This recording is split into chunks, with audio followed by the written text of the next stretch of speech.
Donc, je suis patiente partenaire particulier. Alors, je suis patiente partenaire. Je suis aussi par ailleurs maman, compagne. Je suis sœur, fille, enfin bon, plein d'autres.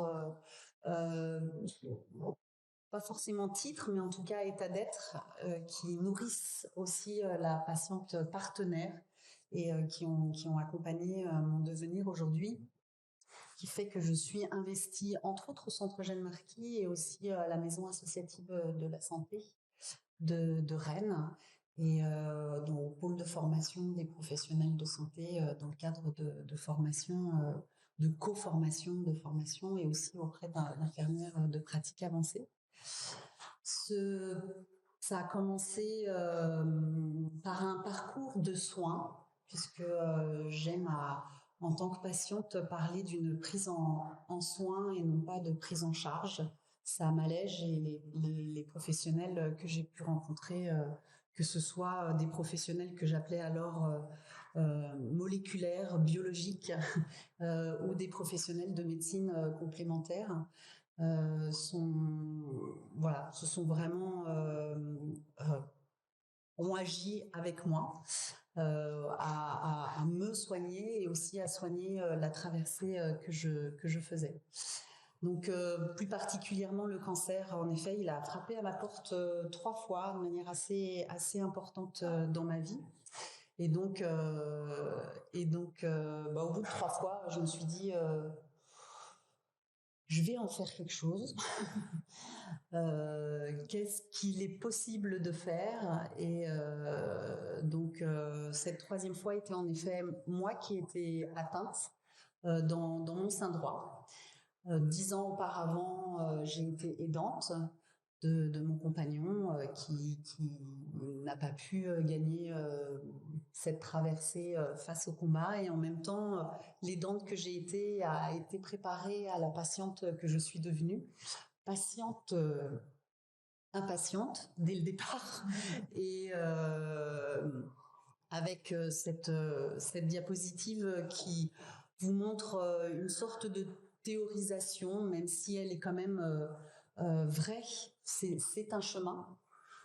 Ça n'est pas que rien n'est scindé, tout est à tâtons et ça commence par un parcours de soins, que ce soit en tant qu'aidante ou en tant que patiente. Là, je vous mets en image la manière dont j'ai pu l'entendre, le théoriser, mon esprit a pu le comprendre et ce qui se passait à l'intérieur de moi. Au moment du diagnostic. Alors avant le diagnostic, il y a une errance puisque moi j'ai découvert mon cancer par une autopalpation et puis ce moment de certitude à l'intérieur qui vient rejoindre un diagnostic extérieur où là c'est un choc par rapport surtout à une représentation du mot cancer, donc qui est très sociétal et qui m'appartenait pas forcément. Donc là, à amorcer, donc c'est vraiment pour moi cette image d'un choc digne d'un accident de voiture où tout s'arrête. Et puis alors tout ce qu'il y a dans le coffre, sur la banquette arrière, arrive en même temps. Donc il n'y a plus de visibilité, je capte plus, j'ai plus les manettes. Qu'est-ce qui se passe?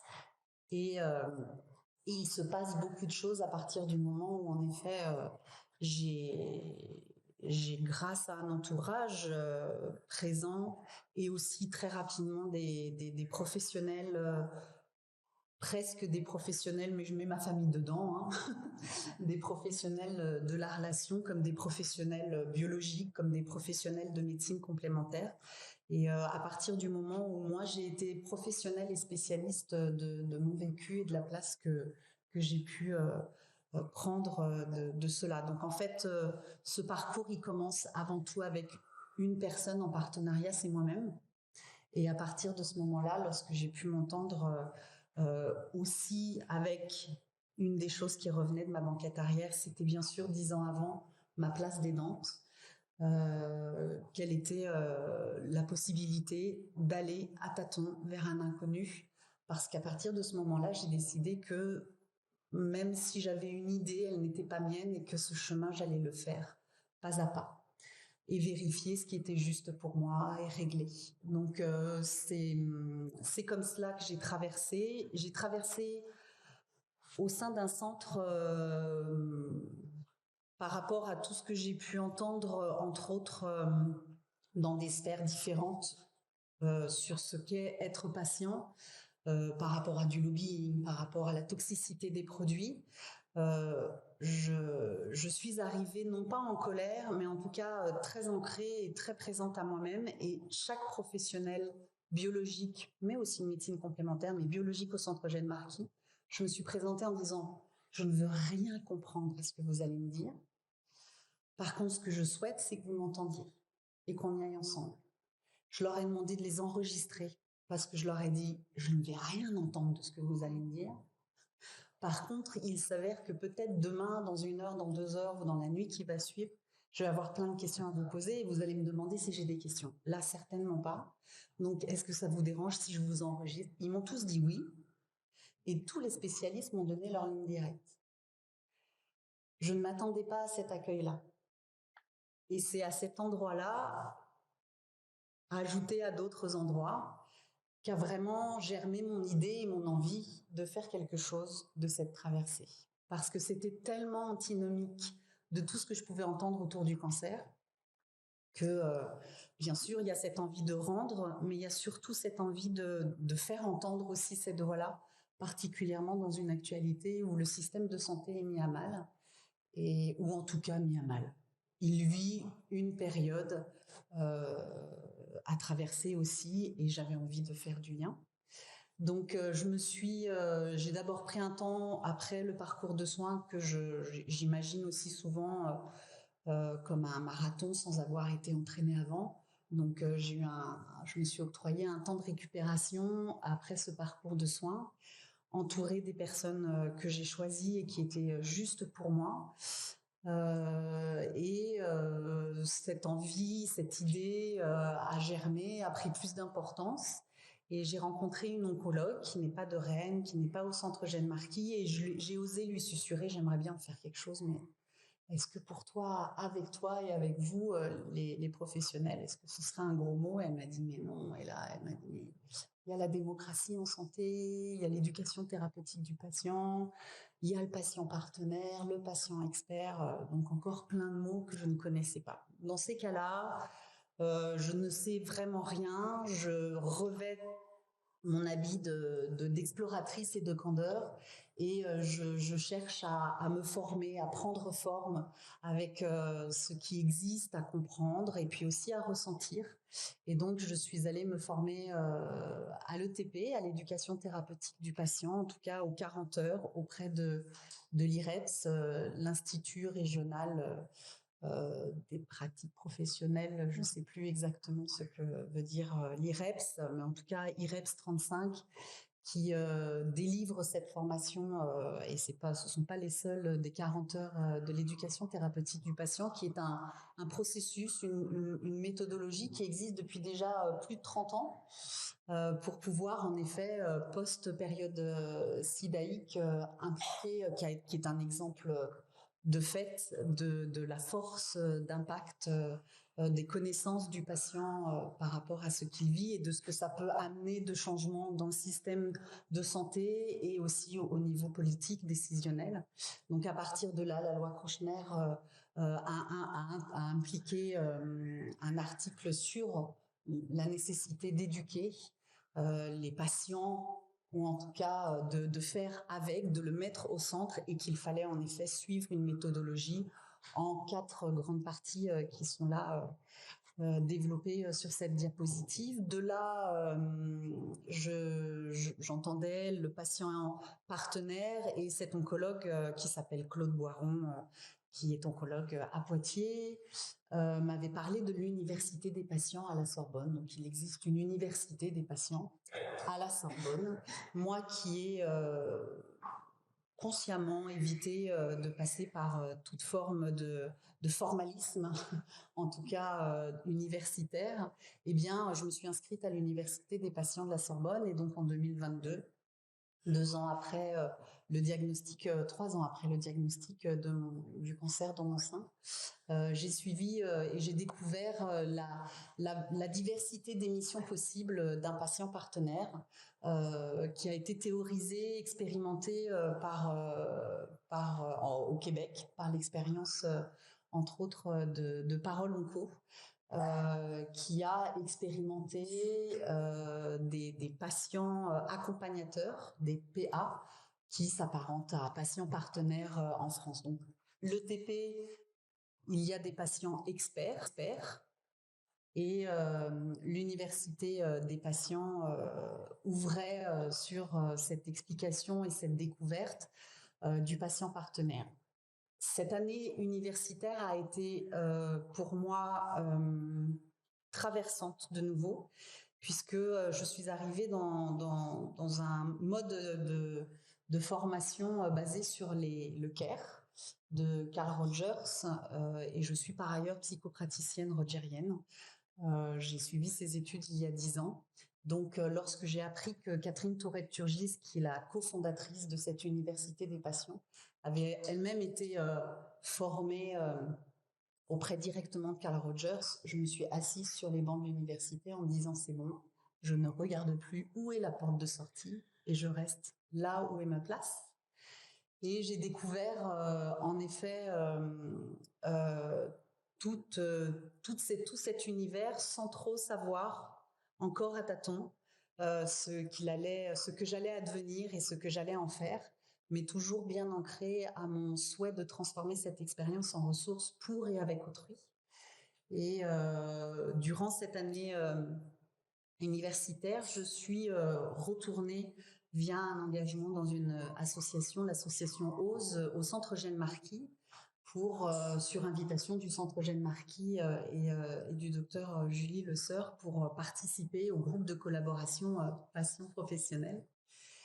Et où Géraldine Giboire était là. Donc, c'était un groupe où déjà le partenariat était montré, puisque Julie, à ce moment-là, et Géraldine co-animaient ces réunions, ce qui a été rassurant pour moi. Et je me suis investie dans ce groupe, d'abord pour aller à la recherche d'un lieu extérieur au Centre Eugène Marquis où les patients et les professionnels pouvaient se réunir. C'est comme ça que j'ai découvert l'Hôtel Pasteur à Rennes, où Gwenola nous parlera. Donc une histoire de rencontres et de traversées, surtout une trajectoire de possibles et de facilité avec les personnes. On en parlait tout à l'heure, quel que soit le formalisme, là il était question de qu'est-ce qui est possible à chaque rencontre. Et nous avons décidé à la suite de ces découvertes et de ces rencontres un peu plus fines d'expérimenter la paire aidance, qui est une des missions du patient partenaire. Donc, il y a en effet 3 domaines. Plutôt le patient partenaire ressources, que ce soit au niveau de la gouvernance, au niveau près des patients ou au niveau de la santé, du soin. Le patient enseignant, où là, il participe à pouvoir illustrer la parole du patient et le vécu du patient auprès des médecins de demain, mais aussi ceux qui se forment en continu. Et il y a aussi les patients investis dans la recherche. Et la réalité du Centre Eugène Marquis, qui vous a été bien présentée et qui va encore vous être présentée dans cette ouverture et dans ces possibles, et avec cette culture déjà de l'intérêt d'accompagner, de soigner le patient dans sa globalité, avec leurs moyens temporels, avec leurs moyens techniques, avec leurs moyens aujourd'hui humains. Comment à chaque fois le patient peut être au centre de son soin et donc le rendre aussi capacitaire, ce qui pour moi venait rejoindre exactement ce que je vous ai dit de l'accueil qui a été fait de ma manière d'être actrice. Donc aujourd'hui, je suis à la suite de cette expérimentation, dont Julie, je te laisse en dire un peu plus, mais à la suite de cette expérimentation, on s'est interrogé, je ne pouvais pas, moi, économiquement parlant, m'engager bénévolement, je ne pouvais pas m'engager bénévolement, et donc j'étais heureuse d'avoir vécu cette expérimentation et à la fin de cette expérimentation, le souhait du Centre Jeanne Marquis a été de créer un 20% du partenariat et particulièrement sur cette mission de Père et Danse à laquelle il m'a été proposé, mais bon, en tout cas, encore une fois, pas à pas, nous l'avons envisagé ensemble. Et je l'ai accepté toujours dans cet état d'esprit de continuité d'expérimentation que l'on va actualiser encore tant dans le perfectionnement ou dans l'amélioration que dans les possibles et du Centre Jeanne Marquis et de moi-même. Pour vous dire, aujourd'hui, donc depuis janvier, je suis une journée par semaine au Centre Jeanne Marquis à la co-construction de cette mission de Père et Danse. Il s'agit pour moi vraiment d'être à chaque fois et je prends du temps à prendre soin de ce cadre intérieur qui aujourd'hui me permet de réaliser cette idée ou cet idéal de transformer un parcours de soins peu évident en ressources pour et avec autrui, de la nature humaine de chaque protagoniste, que l'on n'est jamais complètement différent et qu'il y a toujours un dénominateur commun qui nous permet de faire le pas suivant ensemble. Et j'aime beaucoup cette photo parce que particulièrement dans le partenariat que j'ai vécu avec au sein du centre, prioritairement avec Julie Le Sœur, notre point de rencontre a été à un instant d'expression de vulnérabilité. Je te laisserai dire ta, ta part. La mienne était que j'avais peur de la bousculer. Moi, peur de la décevoir. Et à partir de ce moment-là, on s'est dit, on garde ça et on continue et on va voir ce que l'on peut construire. Et ce qui est encore aujourd'hui, avec Julie Le Sœur, mais aussi avec les autres professionnels du Centre Jeanne Marquis, j'entendais tout à l'heure parler d'immersion. J'ai eu ce luxe de pouvoir avoir les 6 premiers mois d'immersion, aller à la rencontre des professionnels pour ensuite aller auprès des patients. Et que chacun puisse être responsable de prendre soin de son jardin et de ce qu'il va impliquer dans cette aventure commune. Donc une responsabilité individuelle et une vision collective, c'est quelque chose de primordial et qui facilite à chaque fois l'évolution de cette expérience. Voilà. Merci beaucoup, Alice.